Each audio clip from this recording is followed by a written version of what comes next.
to the EZANZ podcast. Today we're going to talk about updates, and we've talked a lot about kind of big updates, sneaky big updates, as Fletch refers to them. Sneaky big.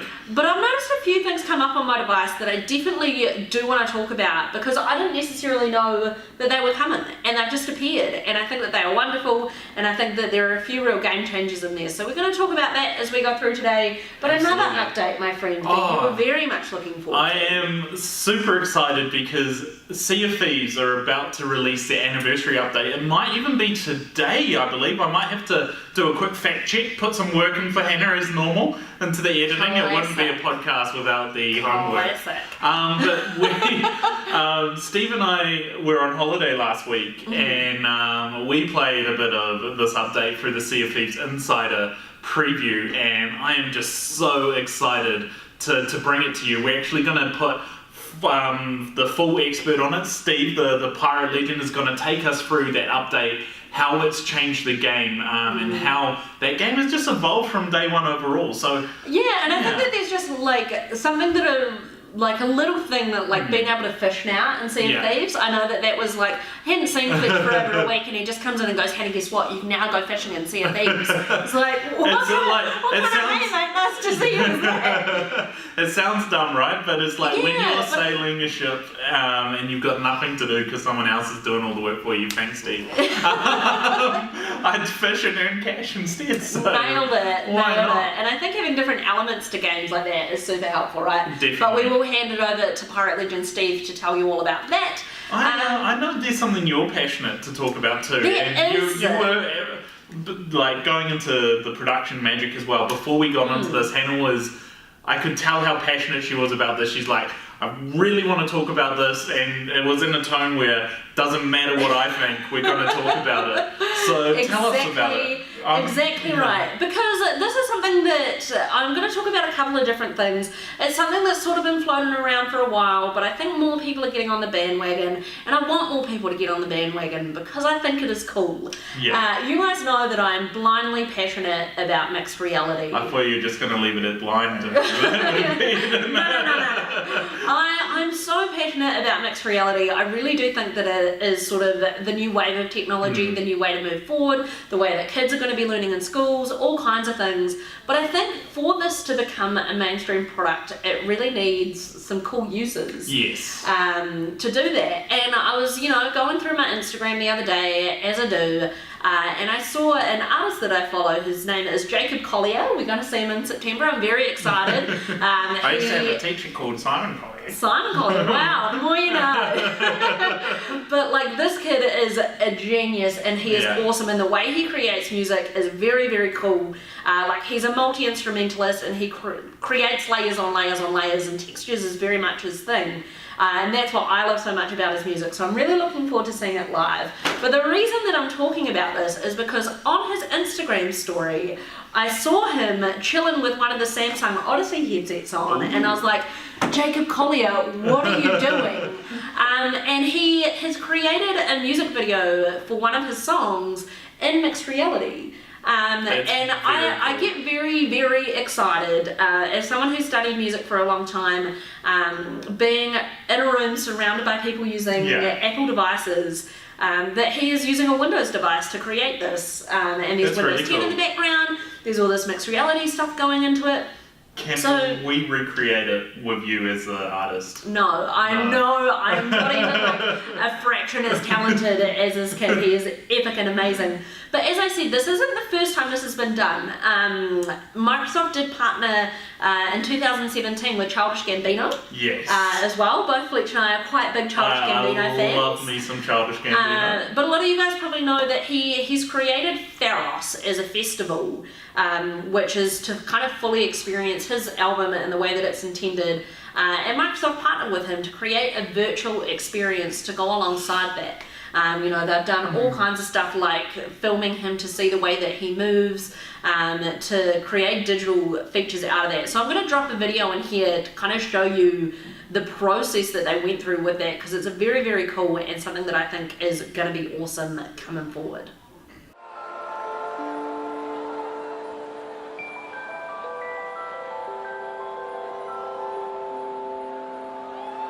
Pharos, to me, is a collective experience of bringing fans together to experience one creative vision by Childish Gambino. Pharos is a communal experience for everybody to be in the same place, listening to something for the first time.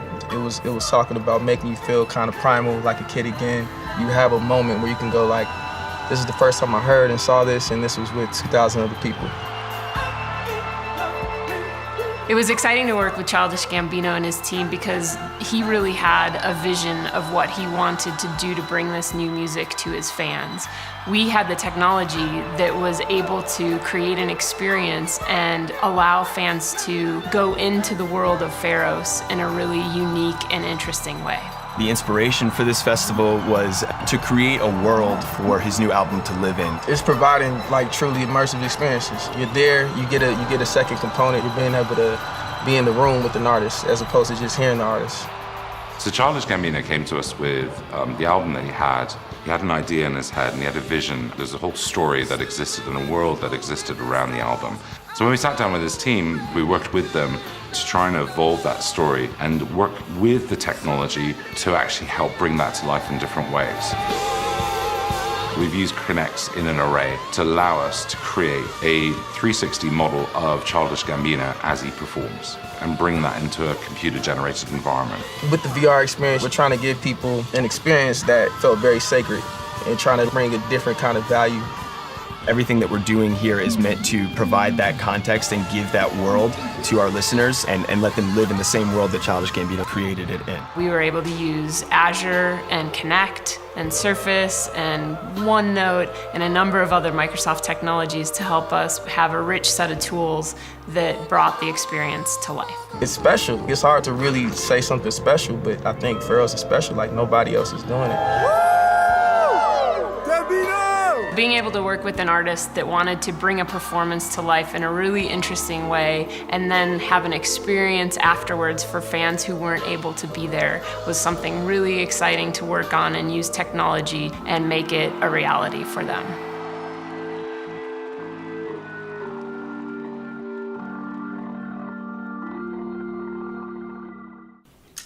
I think that I think it's super cool, and I think that it's a little bit different. I'm someone who still really enjoys listening to kind of full albums in the way that they're intended. Absolutely. And I think that while it's cool to sort of have that artistic spin on it, to bring, so many multiple versions of the arts together, having characters and sort of a full scene behind music is very cool. But I also think what Jacob Collier has done in terms of, him playing music and kind of in his realm, I think that's very cool too. And it wasn't done with Windows Mixed Reality. I know they used the HTC Vive to create this project, but local band The Drex Project created a VR video for their hit song Woke Up Late as well, which then kind of another project spanned from that, which was called I think it's called Welltown. I think I talked about it a little bit before, but Wellington, my hometown, they created a virtual environment for that. For Wellington as kind of like a tourist promotion, a university promotion, all of those kinds of things. So as I said, I just wanted to talk about that, and I didn't give Fletcher a choice. That's all good, yeah. I think the virtual world is upon us, and I'm really looking forward to seeing how much it evolves in the next few years. So as I said, I've noticed some things change on my computer recently, and you guys may have noticed as well that the Office icons have updated. There was a sneaky video, thanks for that, mate. There was a sneaky video that was released quite some time ago, showing off all of the new icons and what they look like and stuff. But they are now here, they've slowly evolved. I've got them on my phone now as well, which is really cool. Yeah, they came to our phones first, didn't they? Yeah, Outlook started, and Teams updated itself the other day, which was kind of the final one. So I think that they look really cool, and I think that it's going with a nice kind of multi-tone of the same colour, but a small change in that is the way that the applications actually open. Yes, I'm so glad that you hadn't said it. I was ready to pounce on that. Yes, how did it... It's I know that's something funny to talk about, right? But because we are in office every day, and we see technology move, and it moves so fast, things become, they get a feel of being old or mundane really, really quickly. Yeah. And the way these new Office apps open, it all of a sudden makes Office feel a little bit fresher again, a little bit newer. So it's really simple, honestly. It's just it opens up, it has the logo for the app come up, and then it kind of fades off to the side. And I know that sounds really funny, Simple, but absolutely, it's so effective. It's so refreshing to open it up, and like for people who are in it every day, I think having those minute changes to all of a sudden, like, it's almost like doing the at school, right? It like wakes you up and it engages you again and gets you paying attention. So. I totally agree, and I think that once again, going back to your wonderful term of sneaky big, is that, like, honestly, even myself in 6 months' time, I'm not going to remember that was new. Yeah. I'm not going to remember what life was like before that thing existed. And I think that there are a lot of cool things within Office and within Windows. Like Timeline, for example, that didn't come out that long ago. It was October of last year, but now I couldn't live without it. So I think that there are some awesome things, as we see, coming through into Office, as well as coming into Windows, that if you don't know about them, I hope you do, because I think that they're, as sneaky big once again, they really kind of change the way that you can do certain things, and even like the simplest things.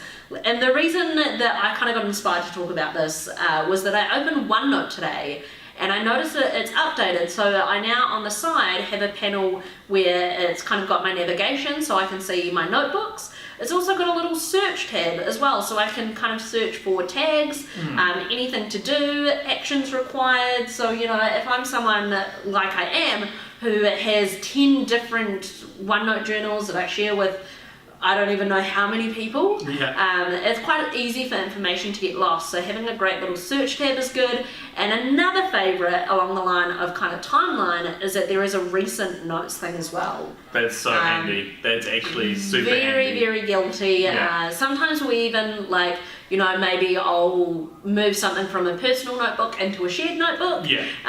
Or even, just going from one place to another, that kind of thing. So being able to really easily see those in the recent notes, sneaky big, great feature, great update to OneNote. Absolutely. I wanted to talk about a few things that Office have updated as well. I wanted to talk now. It's my turn.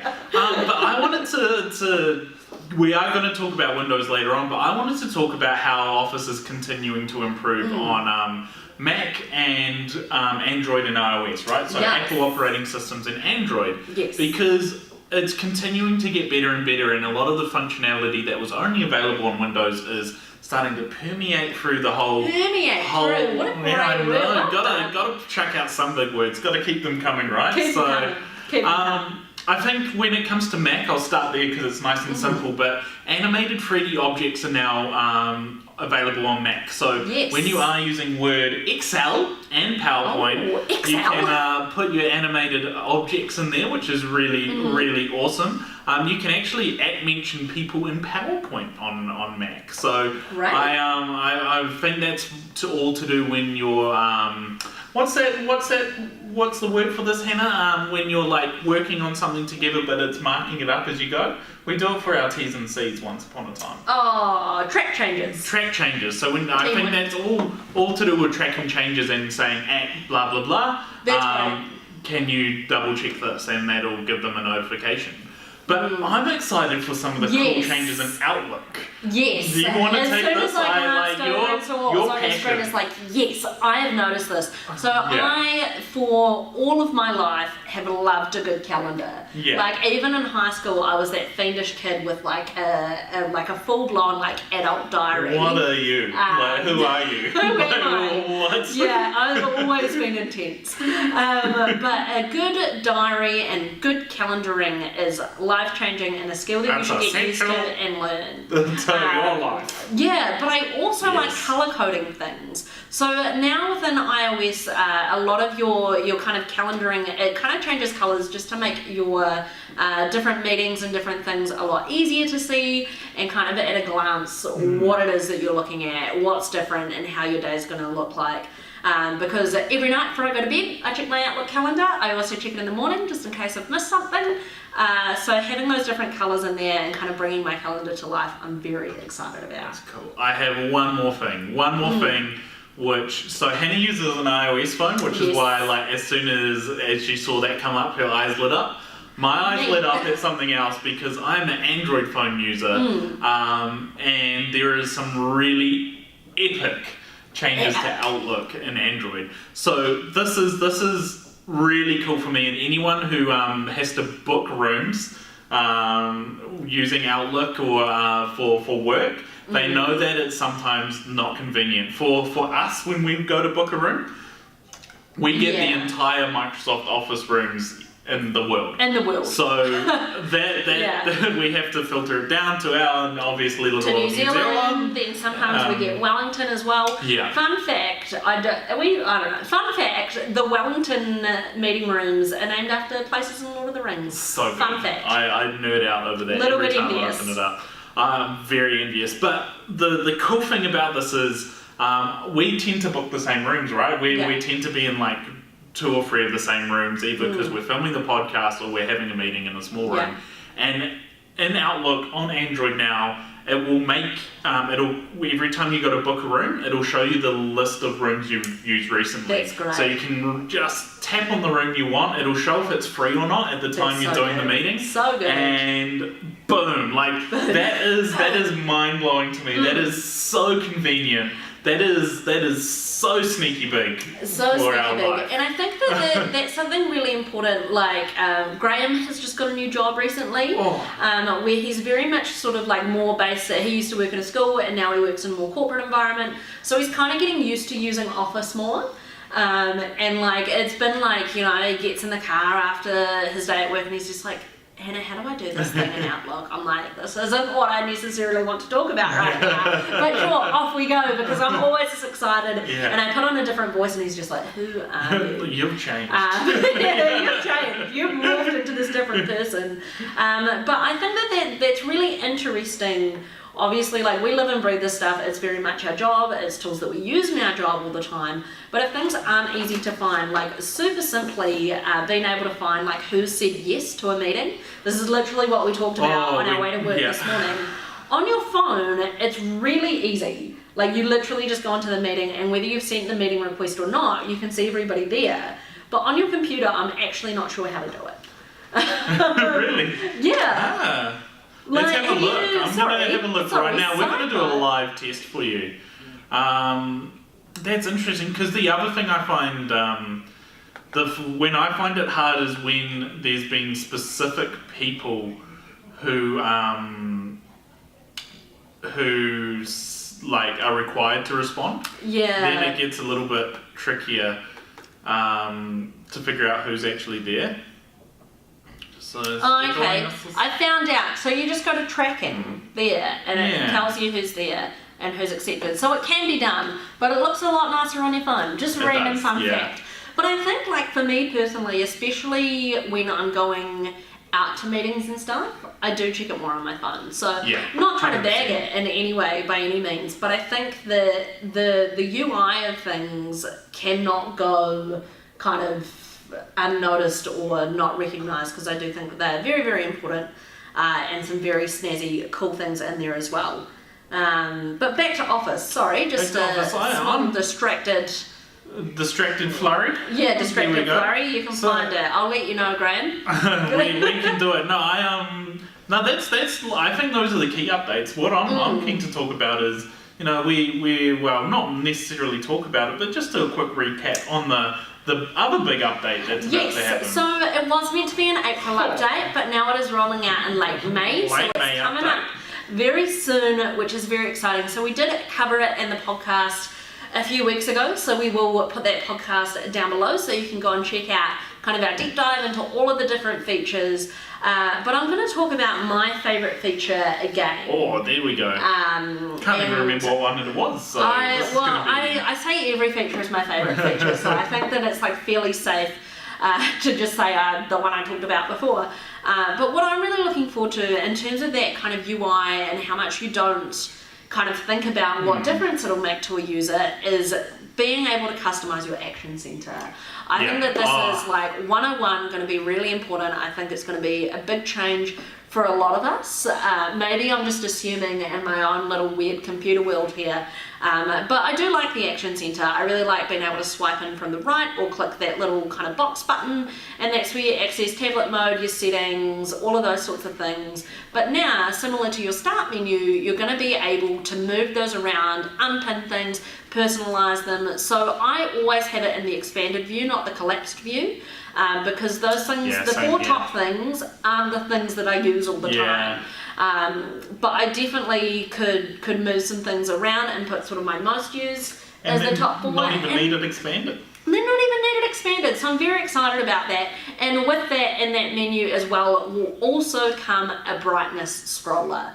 And I've mentioned that before, and I'm sure the internet is rejoicing because the brightest kind of jam that's going on now, like, it's okay, but I much prefer, and I'm very excited that with my Surface Book, I've got kind of more of a, a more accurate dial, if you will, but not every device has those brightness buttons, so having a nice little scroll thing side to side to adjust your brightness. I like the scroll things. I'm very needed. excited. And I think, as you said, I think it's needed, and I think it's pretty cool, so that is my favourite that is coming in May. I'm going to do you and have two things.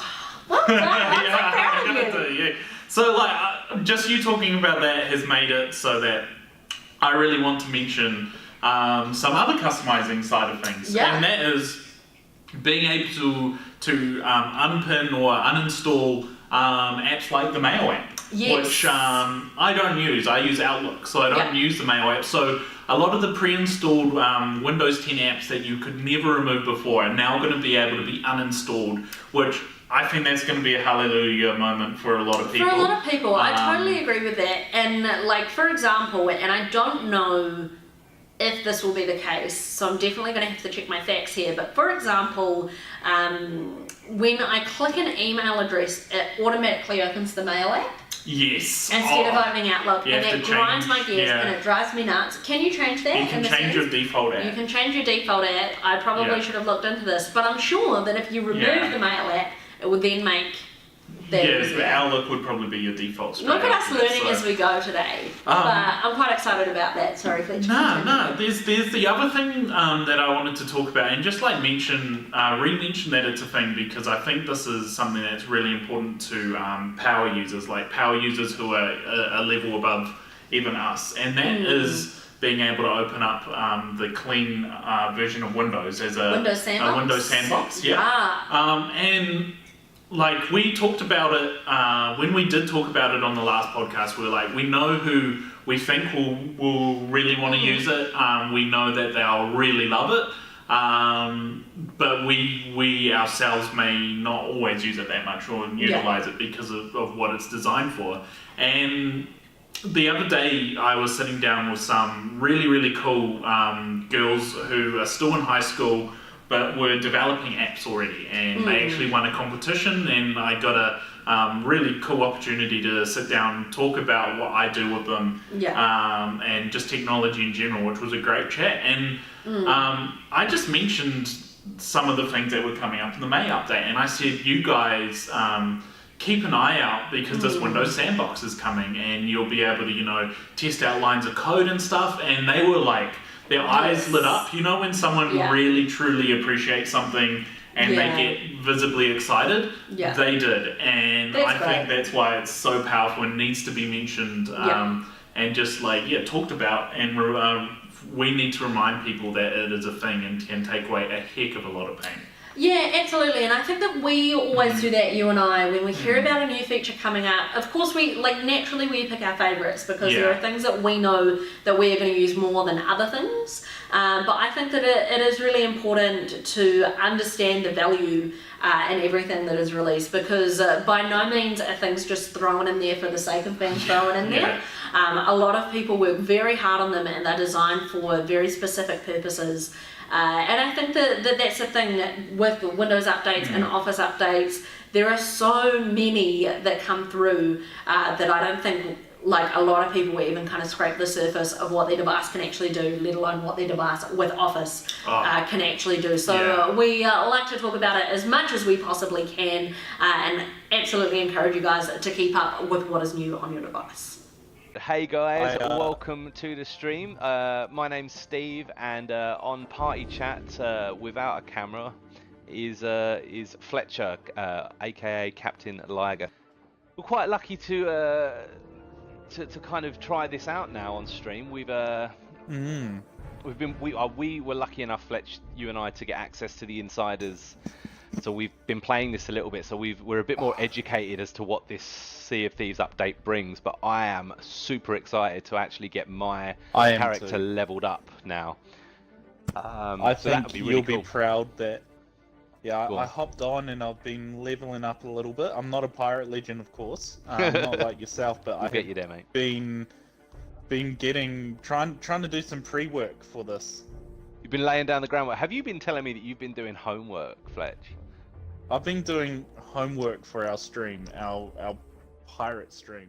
I've been waiting to talk about supplies because obviously I've been picking them up and getting the different supplies that are out there now. Because I've just picked up some worms. Oh, that's good. Yeah, I have to say that's one really cool thing is like it actually feels like you're carrying quite a lot now when you're picking up supplies because there's worms for fishing, which I feel like I've become an experienced hand with because Steve's always sailing the ship, so I'm fishing off the end of it. Not that I'm a control freak or anything, but it's actually right? really fun. When I got into work after because we were both on annual leave, the first thing I started talking to Hannah about was fishing on Sea of Thieves. Oh, really? And telling her about the different fish that I caught. And it's great, but like there's different foods types as well. Have you? I haven't been watching you, but have you picked up any pomegranates or anything? Actually, do you know what? I don't think I have any food in my pockets yet. I think it's just cannonballs, worms, and planks. So I'm just gonna. When I load into the tavern, I'll check the barrels up there and see if there's any food in there. But you're absolutely right that you can now eat more than just bananas. And bananas were good in the first place, but now it's just a general range of food. Not even just fruit. I mean, there is lots of fruit that you can eat. Don't get me wrong, but it is generally you catch fish. You can catch those fish that obviously you were talking about. Oh, here we go. I've got some coconuts in this barrel and a pomegranate and more worms. But I think that with this update, with the fish that you catch, you can actually cook them in the galley of the ship.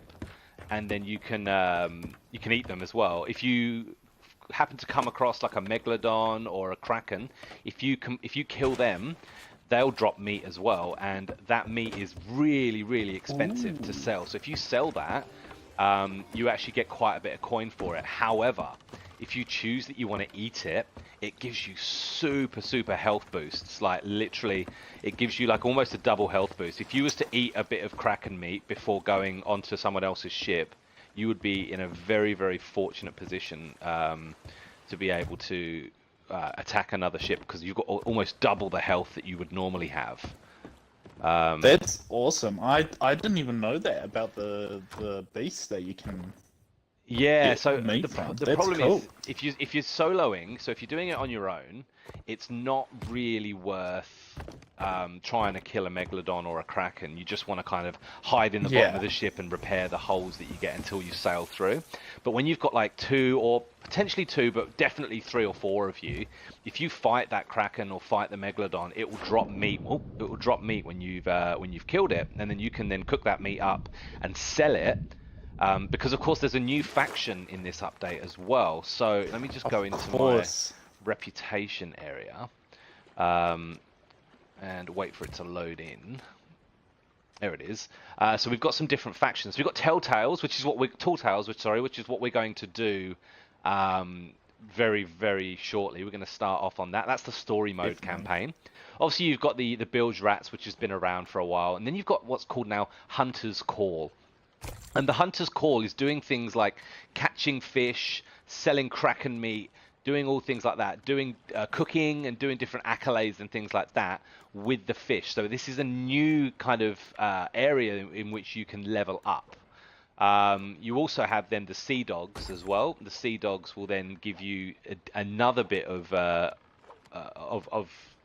stuff that you can unlock during the campaign and in the arena.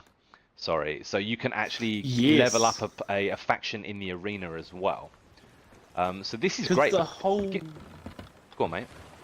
The whole menu layout is different, right? So like when you're entering the game, it's not just set sail anymore, right? It's Yeah. Do you want to go on the arena? Do you want to adventure, or what have you? Yeah, exactly. You can choose to do what you want. So let's do this, shall we? So over here, these are now dotted around the map, these little books, and this starts the Tall Tales missions. They're all over the different outposts at different characters. They're not just at this mysterious stranger here. Some of them are at the Order of Souls ladies. Some of them are at just a random outpost. One of them's actually on an island somewhere. I'm not going to share too much with you guys because I'm sure you guys want to jump on and try it yourselves. But let's... Oh, thanks, Fletch. Let's start off by doing the Shroudbreaker mission. So this is where the story campaign begins. So I'm going to vote for it, Fletch, if you want to go across and vote for it as well. And we're going to see the mysterious stranger actually start talking to us. One moment. You do well to heed my warning.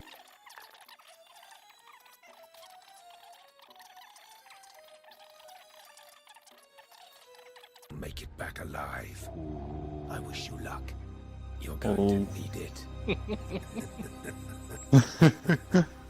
Wicked. So that's the backstory for that. So we are off to find the Shroudbreaker, and we will have been given now a book, a Tall Tale book, in which it's in our inventory, which we can now access, and we can have a read through. Let me bring this book up then. So I'm going to bring the book up. I'm going to have a read through. So Chasing Legends, another journey, another journal, the shores of gold. A great secret, an island of treasure swallowed by the Devil's Shroud. So this is a new island which is not accessible at the moment until we complete all of the different stories. As you can see, if I go into my reputation area and go to Tall Tales, you can see that there are here 8 pre-stories before we can actually even get to the Shores of Gold. So we need to be able to complete this. Right now we're on the first story, which is the Shroudbreaker. Then go to the Cursed Rogue, which is really good. The Legendary Storyteller. Stars of a Thief, which really got my goat on this one. It took me a while to complete that one. Wild Rose, which is an amazing love story. That I actually played this one right next to my wife, and my wife doesn't play games at all, and she was sat there hooked by the story and then got all soppy when we completed it. So that was nice. Art of a Trickster. Ooh, we started that one and I didn't get there. Yeah, that's right. We did start that one. So the Art of a Trickster is actually featuring a character that was in the opening, the Hungering Deep episode called Salty the Skeleton Parrot. He's fluttered off somewhere else in the world. I know it sounds really random if you don't know what I'm talking about. You've then got the Fate of the Morning Star and the Revenge of the Morning Star before you can even reach the Shores of Gold. So there's quite a lot in which you need to do. So let's get this book going straight away and I'll have a quick look. So we're on this island now where we're page 10. We can see that picture of the fire, of the campfire. So I need to find the campfire on here. There it is. So we need to kind of look at that. How's that look? About there. So I reckon that the shipwreck should be down there somewhere. So we should be literally underneath the boat. There it is. See it straight ahead. Look at us. Oh no, am I wrong? No, I'm not. There is a lot of debris. There is. Oh yeah. Alright. So I'm assuming that the log will be in the captain's quarters, probably. We've got to try and find where the captain's quarters is without running out of breath. Oh yeah, you're probably over there. How's that looking? Man, I don't want to concern you, but there is sun all over my screen right now, which I need to change. Oh really? That's okay. Oh, here it is. Yeah. I found it. The ship's log. Cool. I'm running out of breath, so we should probably get back to the surface. I'm running out of breath, and I can't see either. Alright. It's alright, getting up to the top.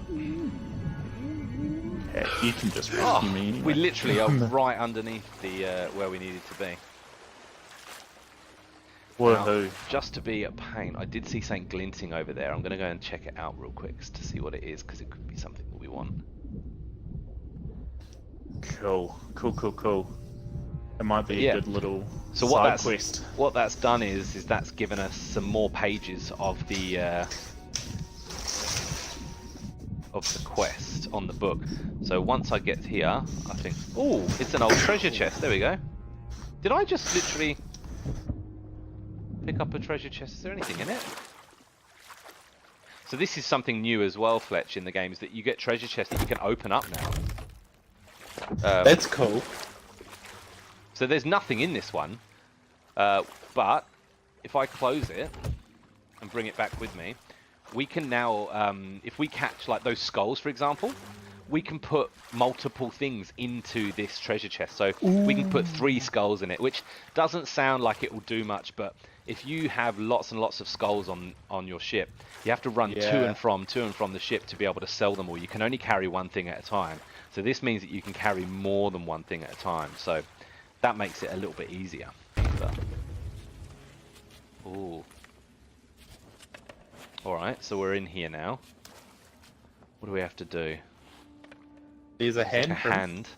Can you put your hand on me? I can't. Ah, what about, we have to, there's like fire. Should we light the fire? Get your lantern out. Ooh. And then hold it up higher. Yeah, light. There you go.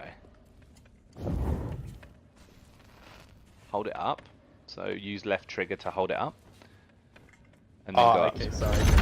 Whoa, there we go. Oh, we just got trapped. This is Indiana Jones right here. Oh, and there's water pouring in. That's not handy.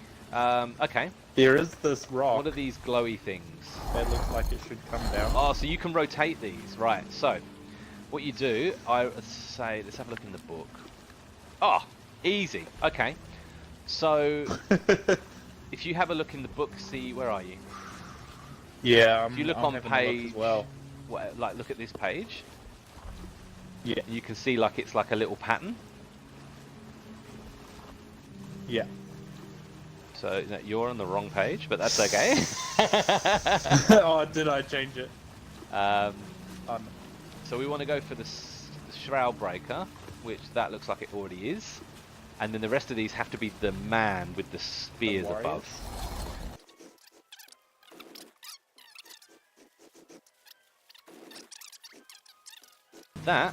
Is that going to be it? Oh, snap! Boom! Oh, look at that! Oh! Oh! That is good. It's the scarab on the rock. That is good. So he's got that circle there by the scarab on the rock. I reckon that's where we have to dig. I know where that scarab is as well. Yeah. It's right here. So let me try and dig. Oh, yes. Where are you? Behind you. Oh, this is a new kind of skeleton. Oh.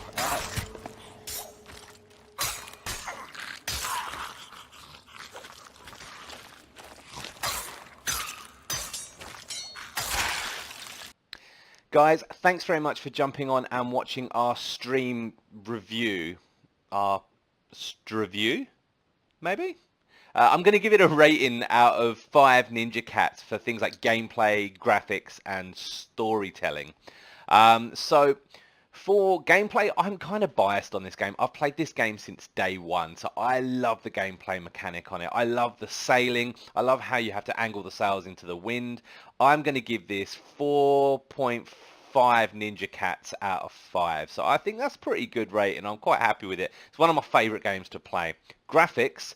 Oh my goodness, graphics. As far as graphics are concerned, this game is absolutely stunning. If you play this game on a 4K television with the Xbox One X, you will not be disappointed. The graphics are stunning. The sea, they've spent so much time putting texture into the sea and the islands and things like that.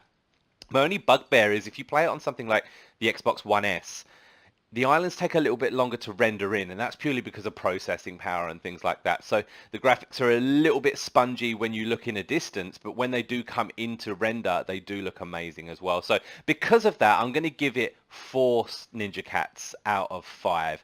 And And as far as storytelling is concerned, so before it didn't really have a story. It was just more of a grind. It was one of those classic grind games that didn't really have a story. You made your own stories. It's very much a role-playing game, and you can kind of make your own stories when you're on the seas. But having this campaign the Tall Tales campaign come to the anniversary update, the storytelling has now gone up a notch. And the fact that it's not like a small, teaser storyline. It's a full 15 to 20 hour campaign, which I still haven't gotten through. I like that, and I love that the different stories are broken down as well, and you have different elements to it which build into the greater story. So for that, I'm going to give that again a 4 Ninja Cats out of 5. So all in all, it's a fantastic game, and it is free on Game Pass as well. So I highly, highly, highly recommend that you guys get yourself your Game Pass, jump on and try out Sea of Thieves. Thanks very much for checking out the stream review, and we'll catch you next time. See you later. Oh my god, Hannah, I get the smile on my face that I can't control at the moment when I talk about Sea of Thieves, and I haven't felt that way about a game in a long time, so... See, I'm gonna rate you out here, because I think the interesting thing is that you, Fletch, were an early adopter of Sea of Thieves. You jumped in there, you played with some friends and some people that we worked with in the office, and you loved it, and it was great for a couple of weeks, and then I you faded it out. You dropped it. Yeah. So there is a reason, and I can 100%. Okay, are you going to give everybody an excuse? Yeah, I'm going to give everyone an excuse for sure. Because Sea of Thieves is a social game, right? Yeah. And I'm not one of those gamers who likes to team up with randoms, and Steve is a gamer who will team up with randoms. So Steve stayed on and teamed up with randoms, probably made a lot of friends as well, because that's what people do while they're gaming, right? Yeah. But for me, I didn't keep up with my crew, so I dropped off, and there we go. now I've got Steve as my reliable crewmate, my dragging you up to Pirate Legend. The last overlord. Yeah. And that's gotten me back into it, but I'm just gonna keep talking and I'm sorry. I've got so many things that I need to spew out. And I think Steve explained a lot of this really well too, but the depth that has been added to this game with what can be seen as simple changes, but again, keeping that hot topic word as sneaky big. Adding that storyline is huge. We know I'm a story gamer. I say it pretty much every podcast, oh my lord. So having that in there adds a lot of depth. Adding harpoons to your ship so you can drag things to you easier, whether it's a teammate or whether you're harpooning a megalodon, which doesn't actually work at the moment. Don't do that. Okay. It's a bad idea. It's a bad idea harpooning a giant shark. Or just giving you stuff to do like fishing while you're already doing a quest. It takes away a lot of the boring grind and adds a lot of fun to the game. And I think that's very much sort of been the theme of this whole podcast. The podcast is very much how updates can totally revitalize stuff. Even Windows as a whole, going from Windows 95 to Windows 10, obviously there's sort of been some rejuvenations in between then, where we've seen some new features, some things that people liked, some things that people didn't like so much. But we've seen a lot of updates in Sea of Thieves, and Office, and Windows, and all of those awesome things that have very much brought things back to life and sort of moved people from being, maybe a fan once in a while, even backwards compatibility with Xbox as well, right? Being able to go back to all of those favourite games and bring back all of those things. So updates are wonderful and very, very cool. And Fletch just gave me a glance saying you were beating around the bush, Hannah. You've got something to say. You should probably just say it. So I do have a personal update, and that is that this will be my last podcast. Yeah. Hopefully not. But tomorrow will be my last day. I'm finishing up at the end of the week, and I'm moving across to Lenovo. Yeah. So I'm starting a new job. I'm nervous, I'm excited, and I'm really hopeful that you guys will have me back as a special guest to talk about some new products that I have on a different side of the fence. And I'm going to bring the emotion here now, because every time Hannah says the story, it's pretty upsetting, because we're the terrible two. Yeah. Terrible two, dynamic duo. Yeah. The Three Musketeers, but there's only two of us. Yeah. Steve, don't forget Steve. Don't forget Steve. Of course, that's the third musketeer. Sorry, Steve. Don't worry, Steve. But it's genuinely sad for me. And Hannah, I know, is like super passionate. And I know this is really hard for her to say it, but like she's been such a big part of our team here and this podcast that I can't just let her go on that note. We're gonna miss her here. I think all you viewers that we have at the moment are gonna terribly miss Hannah. And it's gonna be weird doing the podcast without her. You're gonna be able to talk without being interrupted. Like I saw you just taking away a few times, you're just like, good on you, man. Yeah. Good on you. You can talk freely now, Fletch. My shackles have been undone. It was so funny because when I obviously announced the news to our team here, everyone was just like, but what about Fletcher? Yeah. Like, we're sad to lose you, but what's Fletcher going to do? What am I going to do? Does he do actually anything? We just thought he was there to like be the wall to bounce things off. But yeah, as I said, I'm not going far. I'm still remaining within the technology realm because that is what I love doing, and it's something I'm incredibly passionate about. So I would love to come back with sort of a different. Never. I can see on the viewfinder approach.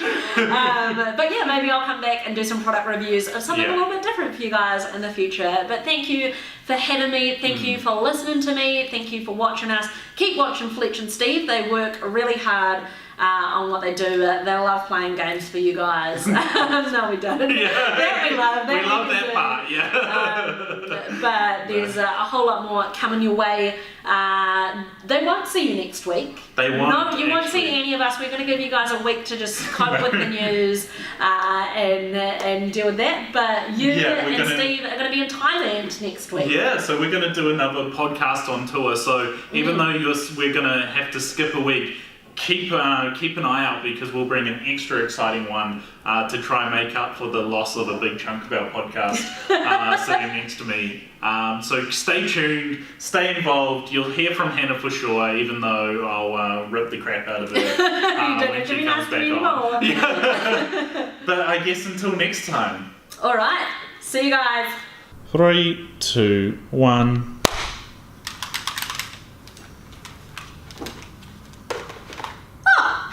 Sorry, I didn't see you there.